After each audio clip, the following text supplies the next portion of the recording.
Hello, this is Shambhavi. Welcome to Satsang. Satsang is an ancient spiritual practice from India. It means being in reality together. I give Satsang live every Wednesday and Sunday night in Portland, Maine. This Dharma talk was recorded during one of our Wednesday night gatherings.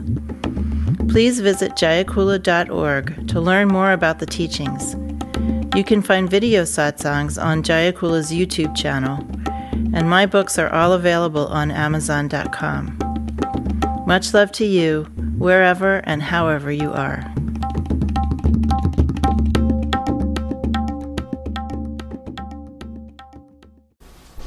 We don't make any distinction between spiritual and material. Now, we talk about being on a spiritual path, or a journey, and we talk about spiritual practice, but really even at the very beginning stage of this practice, it isn't really that useful to hold any importance to that way of speaking. It's simply the sloppy, convenient way that we speak. Because there is nothing material and there is nothing spiritual. Even at the beginning stage, we have to try to understand that. Everything is Shiva nature. There's no division between what is spiritual and what is material. And it's very, very practical. Letting go of that division in your thinking is very, very practical.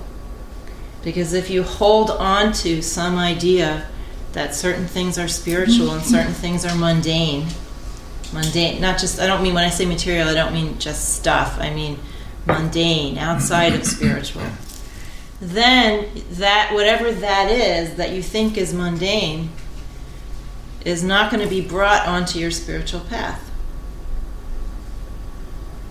You're going to have excluded that, and then you're going to have to learn eventually not to exclude anything. Yeah. Can you give a really kind of banal example of that? Yeah. You think you have your spiritual practice and you're doing your practice every day, and then you go on a vacation with your family, and that's not your practice. That's your vacation. And the fact that you wigged out and were reactive through the whole 2-week vacation doesn't occur to you that should have been your practice. Or you think your job is not your spiritual practice. Or you think making dinner is not your practice. Or you think going to the bathroom is not your practice. Whatever you think is not your practice. Or you think you have to escape pain, that pain is not your practice, that sadness is not your practice, that only feeling good or feeling happy or blissful is your practice. That's when you're really spiritual, is when you're feeling good, right? Right.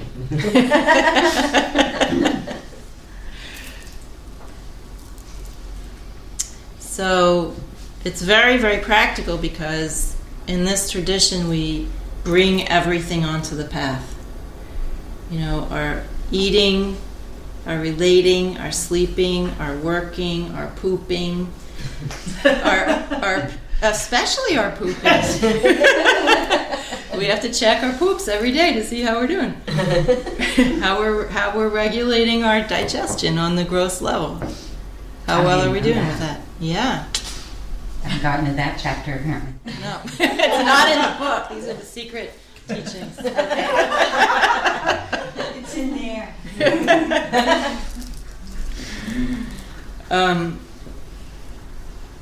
So, people often write to me and say, how can I start a tantric practice? And I say, learn how to do dinacharya, learn how to wake up in the morning, learn how to eat right for your constitution. And this practice starts there. It doesn't start on a meditation cushion. So there is no division between the spiritual and the material. Those categories don't even make any sense. Everything, as Ma said, is that. Everything is Shiva nature. So that's on the more esoteric level. And then how that comes down to the practical level is that we bring everything onto the path. Everything that we do, we try to approach it with our practice, with the tools of our practice. And this is called Akhanda sadhana. Akhanda means unbroken. Unbroken sadhana. That's the eventual goal, is to be in the state of your practice 24/7, including when you're sleeping. Now that's very, very hard to do. And you just keep trying over time. What we call mundane or material is those aspects of life where we are forgetting ourselves. So we think of something as not spiritual when it's part of our life where we're forgetting our real nature. We're at work on autopilot, just being completely out of our practice, and that's mundane. We're making dinner and being completely out of our practice, and that's mundane. We're getting into a fight with our spouse and being completely out of our practice, and that's mundane. This is just what mundane really means. What we call spiritual is when we start to remember our real nature, some context in which we begin to remember our real nature and the wisdom virtues of devotion, compassion, clarity, and so on. Those are what we call spiritual moments or spiritual activities, when we start to remember our unity with everything.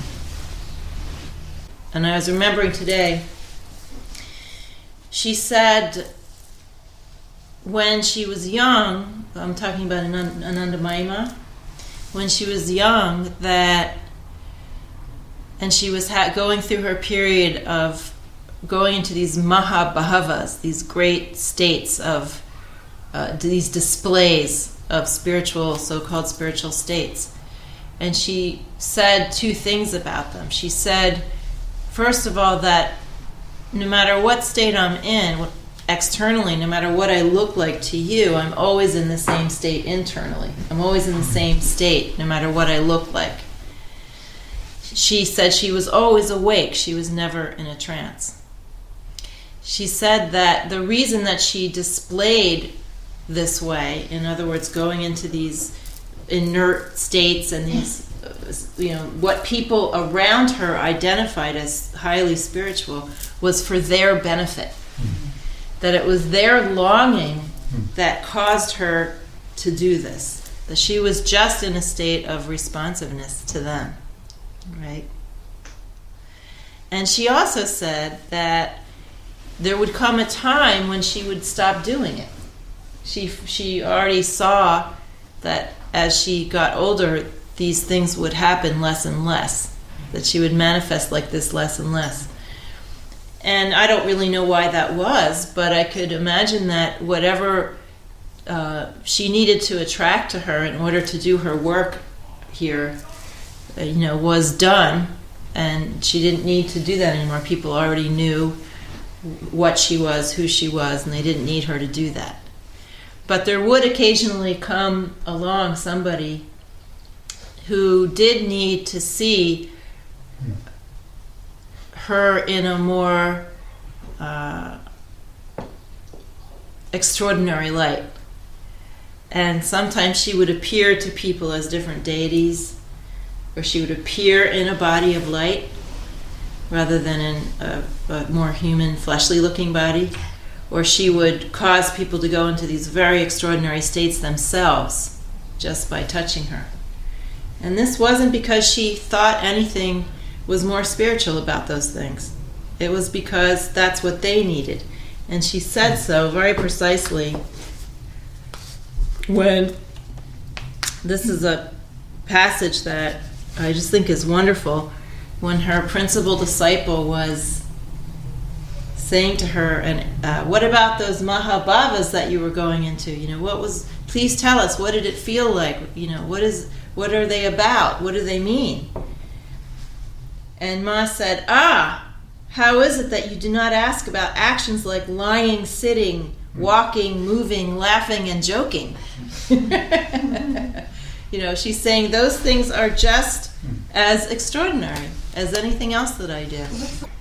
She told a lot of jokes. She laughed a lot. Yeah. So she was saying that any action is just as extraordinary as any other action, or as ordinary, depending on how you want to look at it. Certainly, those kinds of experiences that we call spiritual have that aspect of wonder. And the poet Laleshwari wrote that the state of the yogi, the realized yogi, is one of continuous amazement. Continuous amazement, not just amazement at amazing things. Continuous amazement. So this is what we're signed on for when we enter this path. Let me see what else I've got here. These are some poems actually this is one long poem by a Maharashtrian poet. What century did he live in? Gyanadeva. I think it's the 14th century, but I'm not really sure. And he was one of those, he was a very realized person, very beautiful writer, and had that crazy, no holds barred 20-year-old guy thing going on. So they're really quite wonderful writing. So he's talking about people that have this view that they should deny themselves things or reject things of this world in order to realize. The yoga that is attained by the yogis through the means like restraining the senses is as lusterless before this path of the wise ones as the moon is by day. There is no action or inaction, and everything goes on as the experience of the Atman. Atman means the Supreme Self. So he's saying exactly what I was saying earlier, that everything here is the experience of the Supreme Self. Everything has that equality. The non-dual one, meaning one who has realized his nature, enters of his own accord the courtyard of duality, and the unity deepens along with the growth of difference. He's saying that when we're not awake to our nature, things are just happening and we're just kind of getting blown along like leaves. He's saying that when you have realized your own nature, then you do things of your own accord. You play here of your own free will. Not your small self-individual free will, but Shiva's free will. And that your experience of unity deepens along with the proliferation of this wild production, right? The wild production of all this ornamentation of Shiva nature. If you just look at one little tiny speck of the floor, there's an infinity there. An infinity of production, an infinity of creativity. So he's saying that when you have awakened, your experience of unity, as you're awakening, your experience of unity is deepening along with your appreciation of all of this variety. You're not leaving one behind to discover the other. You're not leaving the experience of variety behind to get to unity. They come together. Though he may walk in the street or sit still, he is always in his own house. Ma said that all the time. That's great. Mm-hmm. He has no goal to attain, though he may perform any action. His own sweet will becomes the moral discipline. Any kind of behavior is his meditation. That's a beautiful line. The God himself becomes the devotee, The destination itself becomes the path. The whole universe becomes one solitude. Gorgeous, huh? Gotta leave it to those 20-somethings. Some of the greatest literature, I think, has been written by people in their 20s. So, again, getting back to the practical day-to-dayness of this, we're talking about, first of all, releasing yourself from compartmentalizing anything in your life. You want to try to remember at all times what your purpose is and that you're practicing as much as you can. And it means really studying the tools that you're given so you can remember them when you're in the midst of life. You should be thinking about your practice all the time. Thinking about how you're reacting to people, how you're being in certain situations. You should always be thinking about that. And how can you relax when tensions arise? It should be constant. So you're constantly feeling what your condition is. You're constantly noticing how you're relating to other people, particularly because in our relations to other people, wow, that's where a lot of stuff shows up, right?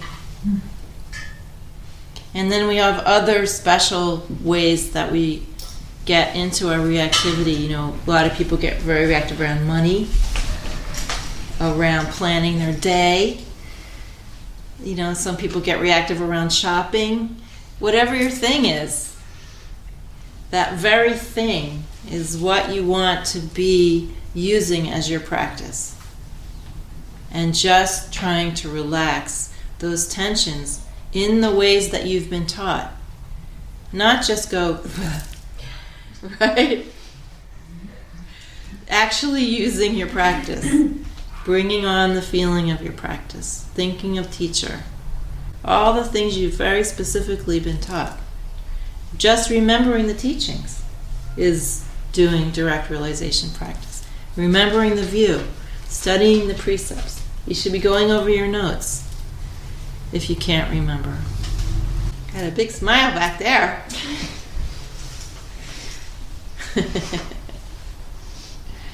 So I'm going to stop there and see what questions there might be.